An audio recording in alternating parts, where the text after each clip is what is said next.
So we got Mr. Narendran in the afternoon. He spoke to all of you, must have heard him. But here is the man I'm talking about. His people call him a miracle man. Miracle in the sense, he is the first generation entrepreneur who has converted his own company into $100 billion company in the shortest possible time. 100 billion. He comes from a very moderate family, like Dhirubhai Ambani also came from a very moderate family. He was also a Gujarati, and Gujarati knows the art of how reaching to the top, including our Prime Minister. So I'm talking about Mr. Gautam Adani. He has shown to the world that how can you be the fastest growing economy without making noises. You haven't heard Gautam Adani in a public speech. He believes that let his works speak for him, not his words.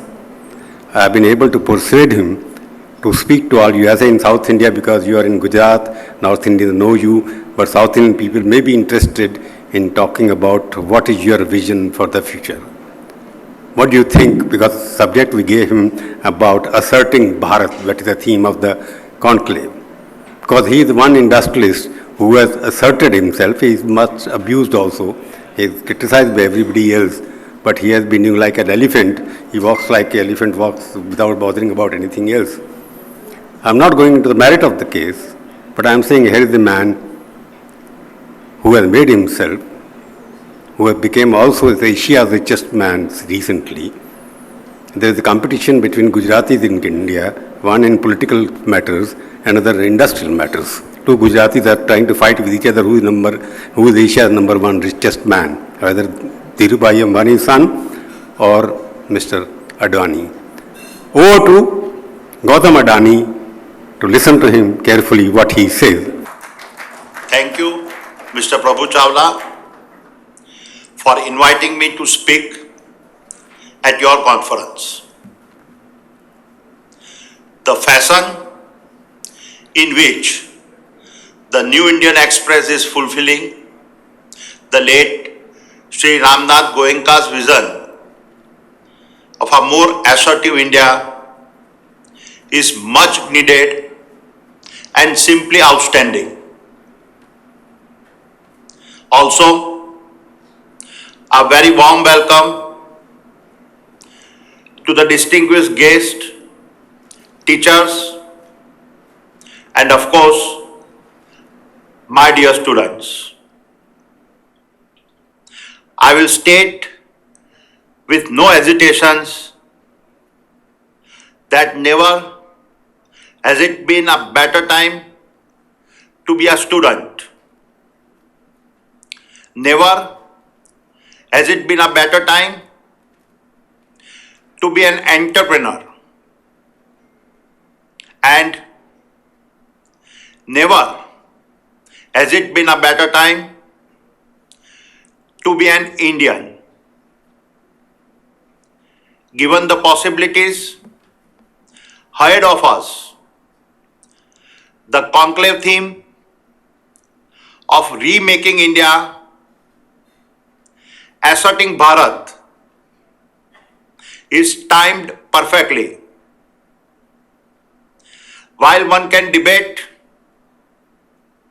that it has taken many years for India to get to where we are, we must realize that there has been no precedence in humanity where a massive democracy of 1.4 billion people that got freedom just 75 years ago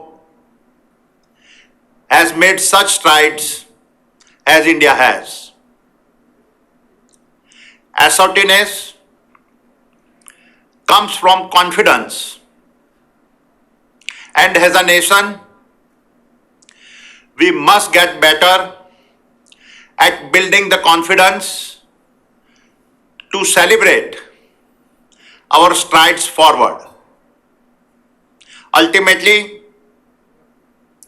the world will judge us based on how we judge ourselves.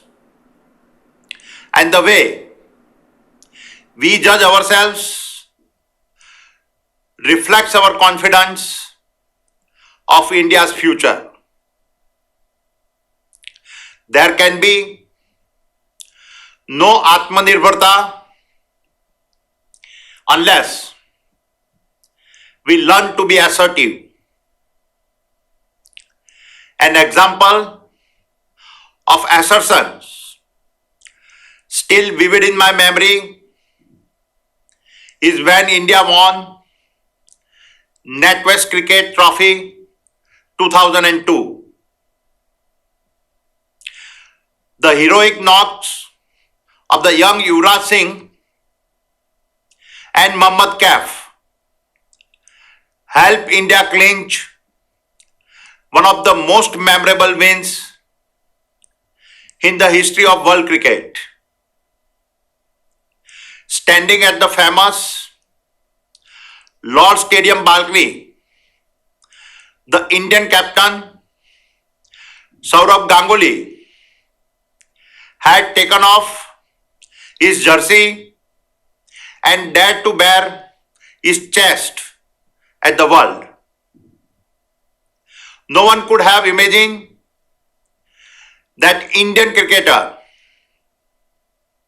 in the heart of white cricketing establishment would bare his brown chest in victory. But it sent a message to the watching world. This was assertiveness at its very best. What Dada, then just 30 years of age, was showcasing on the Lord's balcony was the birth of India's assertions. The birth of an India that was becoming increasingly sure, confident, and self-aware. In this context, the fact that the ThinkEdu Conclave is an initiative where India is discussed by Indians is in itself a sign of our assertiveness. India now stands at the cusp of remaking itself into a global power as it finally uses its considerable weight to shift global momentum. While many, including me, will accept that much still needs to be done, we should not deny ourselves the feeling of pride for what our nation has achieved since the dawn of 15th August 1947. The remaking of India into a global force is a tribute to the dynamism and ambition of our nation's youth. While our economic progress as a nation over the last 30 years has been impressive, our rise over the next 30 years will be the far steeper. Between today and 2050, India will build the greatest demographic advantage any nation has ever had or will ever have. By then, our populations will have hit an all-time peak of 1.6 billion, with a median age still under 40. Indeed, in 2050, most students in the audience here will still be in their 40s. Our middle class will be unprecedented in scale and youth. Our consumption power will exceed that of every single nation. This power, in turn, will mean an increased opportunity and ability for India to assert itself. This is simply inevitable. While there are several examples of India's growing assertiveness on the global stage, let me talk about the one that perhaps all young people identify with the most: the digital startup phenomenon. This revolution is being led by entrepreneurs with an average age of less than 30. It is stunning that despite the economic havoc caused by the pandemic, half of India's unicorns, meaning startups valued at over $1 billion, have emerged in the last year. Analysts says there will be 50 more unicorns by the end of this year. In fact, since January 2022, India can already boast of 10 more unicorns.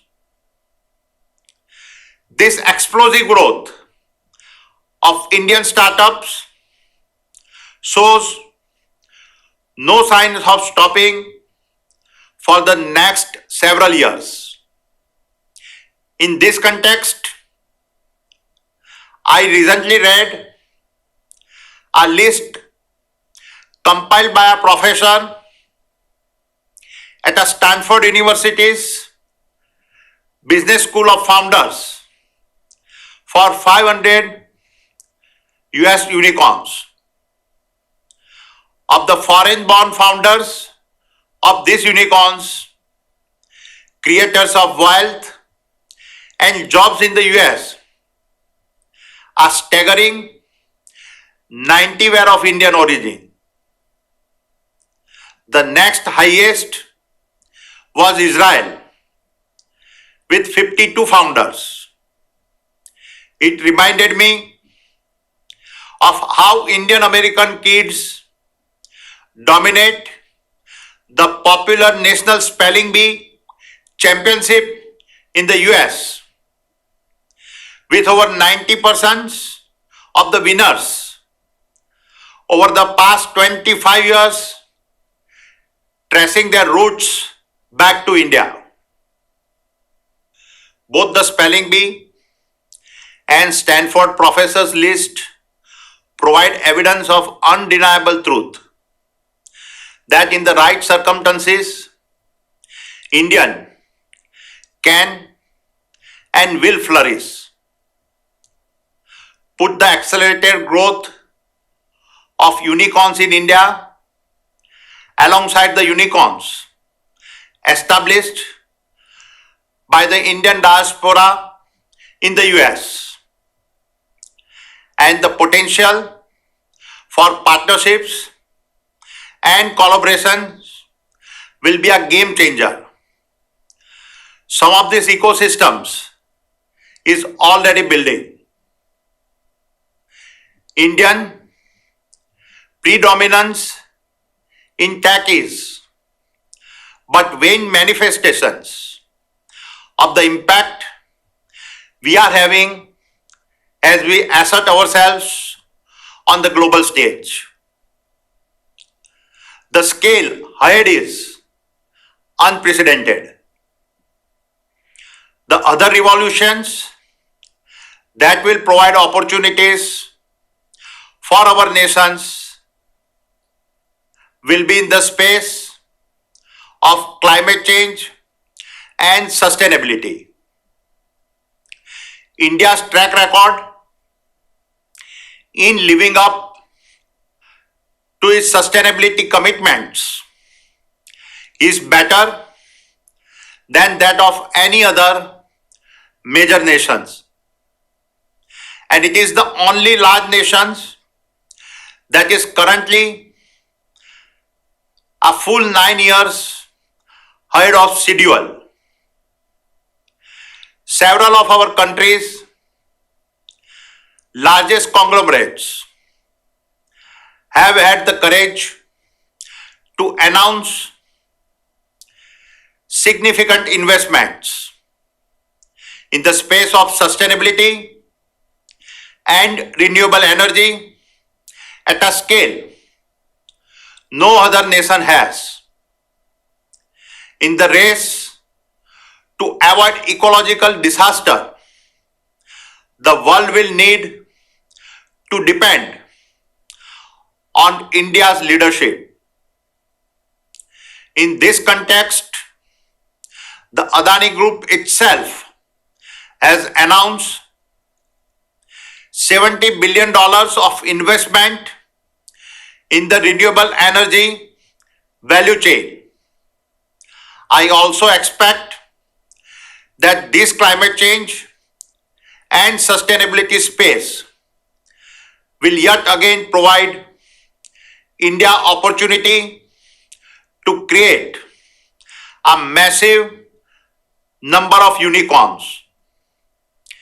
Key to India realizing our potential, though, will be a fundamental transformations in how we deliver education to our children. To generate the tens of millions of jobs that will be necessary each year for India. To profit from its demographic dividend, the conventional education systems will need to be disrupted and digitized. Our revised, reimagined systems will need to equip us to become a nation of self-starter, a nation of a small businesses and service providers. Digital technology will enable some of this to happen, as students will no longer be as dependent on their teachers regardless of competence to stand in front of a classroom and impart learning. Students will become partners in and co-creators to their own education, and virtual student learning spaces will replace or at least support and enlarge the classrooms of today. Learning will come to mean working on projects in virtual context with other students, independent of location at given moment. Digital technology will lead to individualized learning plans that allow students to engage interactively with content and identify their strength, ability, and passions. Growing access to smartphones, tablets, reliable internet, and electricity will mean that education in India will become democratized and less dependent on physical infrastructures. This will be of incalculable benefit to rural India, creating economic opportunity throughout the country rather than in a handful of cities. This in itself can become a massive industries with its own global unicorns. As this new assertive India takes shape before our eyes, it is astonishing how much difference a committed entrepreneur can make. At the Adani Group, we have just begun a Green Talks series to help us identify and fund social enterprises. I was blown away by our pilot event in December. The entrepreneurs we invited to speak at our headquarters in Ahmedabad were doing incredible things to improve the lives of people in isolated and economically struggling rural outposts. While one entrepreneur was developing a technology enabled prosthetic arms, another was building robots that could clean sewers and thus eliminate the torture of manual scavenging. The entrepreneurs we met were using their business skills and tech expertise to provide healthcare in the remotest of India villages, as well as opportunities for a craft people in Dharawai, one of the Asia's largest slums, to sell their products online to a global market. All of these entrepreneurs represented the aspiration, the ability, and the heart of a new India. They embodied the assertiveness and a self-confidence we have been speaking about today. As they walk away from attractive job offers to risk everything on social conscious startups. All said and done, what I am most inspired by these days is the realization that we are now at one of the great inflection points in the history of science, where digital technology intersects with sustainability to create as yet unforeseen business models that will have near unlimited scale. India will be an entrepreneur's dreamland. We will need to compete with the rest of the world. But India has a significant advantage because it is our middle class, our youth, our digital capability, and our infrastructure needs that will drive us to both create and consume. Our response to these challenges